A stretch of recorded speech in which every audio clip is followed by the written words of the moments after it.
Good evening and welcome to the programme. There are calls tonight to stop two anti-Islamic campaigners from entering Britain. Robert Spencer and Pamela Geller are well known in America for their controversial views on Islam. Both are due to join an event in Woolwich next week, organised by the English Defence League. But the chair of an influential committee of MPs says their presence at the site of Lee Rigby's murder would incite hatred. Keith Vaz MP has asked the government to ban the pair from coming here. Well, we'll be speaking to the head of the EDL in a moment, but first, here's Nick Beake. I am smeared with, oh, but you're an EDL supporter, as if it's a bad thing. She is the firebrand American commentator who has joined forces with the English Defence League, sharing the stage with its leader Tommy Robinson in New York on September the 11th last year, speaking out against what they called the spread of Islam. That is the force that we are fighting against. He wrote the bestseller, The Politically Incorrect Guide to Islam, and founded a website called Jihad Watch.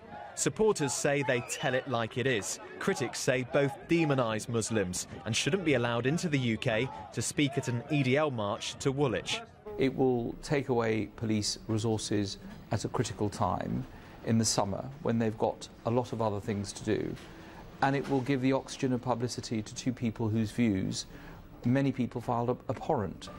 The EDL is planning a rally for a week Saturday, Armed Forces Day, and is to end at the spot where drummer Lee Rigby was killed last month. One charity which monitors anti-Islamic crimes says the two American speakers are only coming to spread hatred, not pay their respects. They want to come on Armed Forces Day and they want to go to Woolwich. That's the worst place these people can be, for the memory of drummer Lee Rigby and his family who want peace and who want to mourn and get on with their lives in peace. To have these individuals and the EDL turn up and use the instance of this poor man's murder is appalling. Today we spoke to Robert Spencer, who's in America. He says he has a right to come here. Well, I think it's ridiculous. I oppose jihad terror and stand for the freedom of speech, the freedom of conscience, and the equality of rights of all people before the law. If that's going to incite racial hatred, then Britain is in pretty bad shape. There was no official word today on what Theresa May thinks about these two speakers. The Home Office said it wouldn't comment on individual cases, but a source made clear that the Home Secretary would stop someone from coming into the country if she believed their presence here was not conducive to the public good. Theresa May has also been urged to ban the whole rally. If it does go ahead, Scotland Yard says it will have an appropriate policing plan in place. Nick Beake, BBC London News. Well, we can speak now to the leader of the English Defence League, Tommy Robinson, who joins us from his hometown of Luton. Welcome to the programme, Mr Robinson.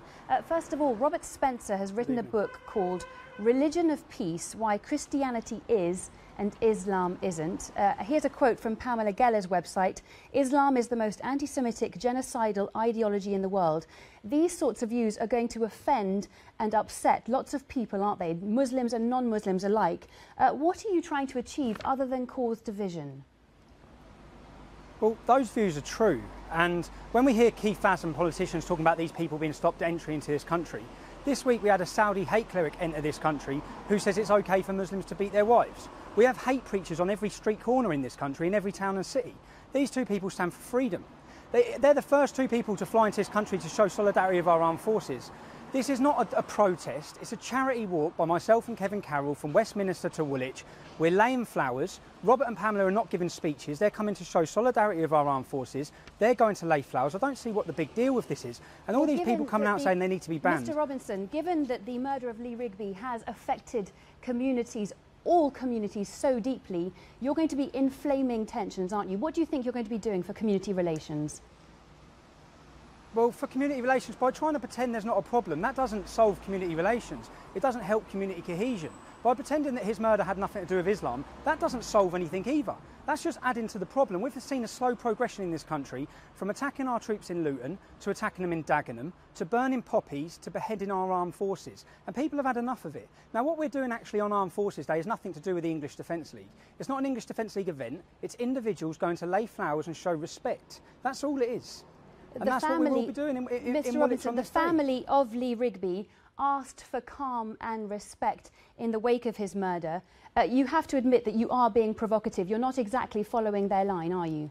I don't understand how it's being provocative. 2 people doing a charity walk to raise money for our armed forces, and then 5 individuals laying flowers in respect and having a minute's silence. I don't see what's provocative. What's provocative is people driving past the scene where Lee Rigby was killed and laughing and making videos on YouTube, which we've seen many Muslims doing. What's provocative is Muslims from Britain sitting on YouTube and making videos saying he deserved to die, which we haven't seen the government tackle. We're not seeing our police forces tackle. We haven't seen any light at the end of the tunnel since Lee Rigby's death. It will happen again. And to say we're exploiting it, we made a video in 2010 showing Lee Rigby's killer.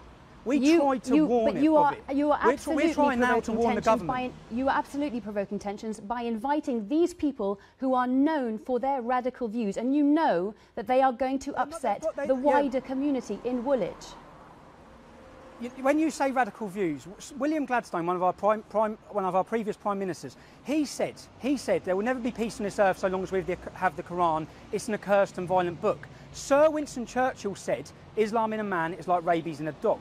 Now David Cameron says Islam is a religion of peace. I'm sorry, it's not. What's happening in this era we now live in? Tommy Robinson, I'm afraid we're going to have to leave it there. Thank you very much for joining us. I'm afraid we've run out of time. Thank you very much.